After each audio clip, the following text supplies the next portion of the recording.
Hey Argos fans, Daniele Franceschi here with you again for the Argos Admirals.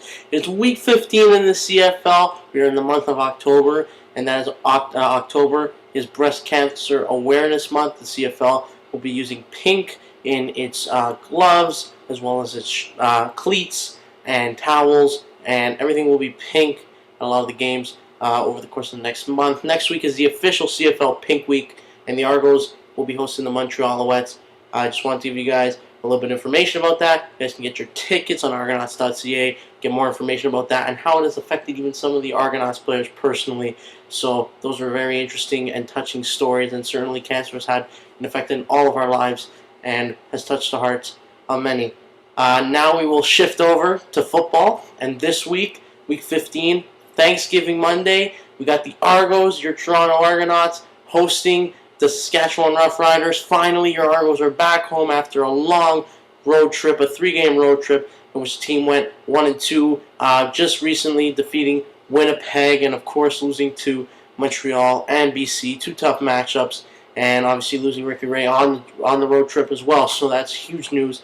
Jarius Jackson is likely to be at the helm again on Monday afternoon at Rogers Center. The Argos will also be without Chad Cackert this week.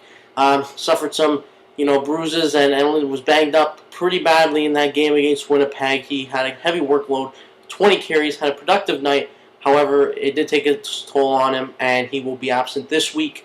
So you can see Jarius Jackson with a rookie tailback behind him this week in Gerald Riggs making his second start of the season. Of course, he made his first start a couple weeks ago, and BC had a decent game. Didn't get too many touches. Look for him to be more involved this time, especially with Jarius Jackson at the controls. And Chad Cackert had a big game last week, so hopefully we can get Jarius and Gerald Riggs on the same page and running off in this offense. Jarius, last week, first start as an Argonaut and making his first pass attempts as an Argonaut as a starter. So he did pretty well. 155 yards passing, had a touchdown pass, did not turn over the ball. That was the key. And he ran pretty well as well, and he had a touchdown on the ground.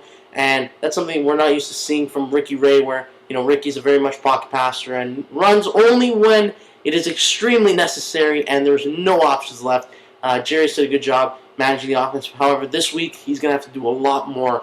Defense had 7 turnovers last week, and the Argos are definitely going to need a repeat performance, something very solid where they can hold this elite Saskatchewan offense to limited numbers in the passing and running games where they have lethal weapons. Weston Dressler, currently third in the CFL in receiving with 1,000 yards.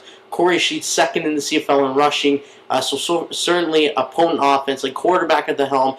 Darian Durant, that has proven yet and time again that he is an elite quarterback in this league and that he has a potential to really be something special. 2 Grey Cup appearances for him. He has a great resume, of course, and he's had good success against the Argonauts. So this should be an interesting matchup. The Argos defense, stiff Argos defense, that led them last week, might have to do it again this week in order to get a victory. These two teams enter at 7-6 in their respective divisions. The Argos sitting in second behind the Montreal Alouettes in the East, and in the West, the Riders sit third behind Calgary and BC. Also, Saskatchewan enters with a solid defense of their own.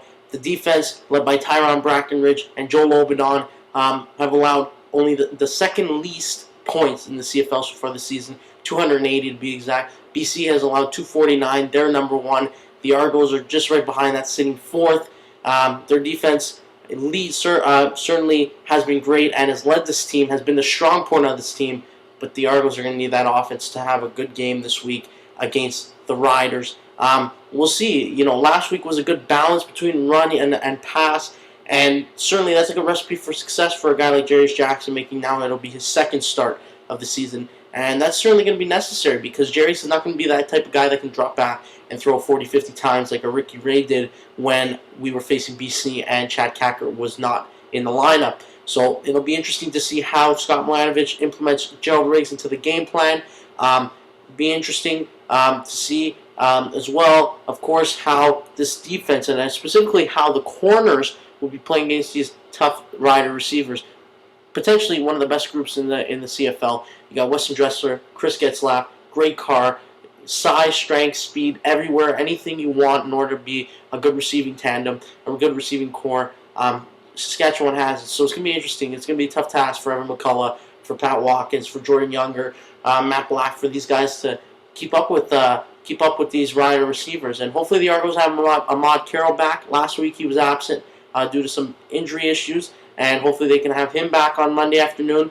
The Argos still have a couple days of practice left. They practice today, which is Friday, and tomorrow afternoon as well. And obviously Thanksgiving Monday. So it's a huge day. It's a great day.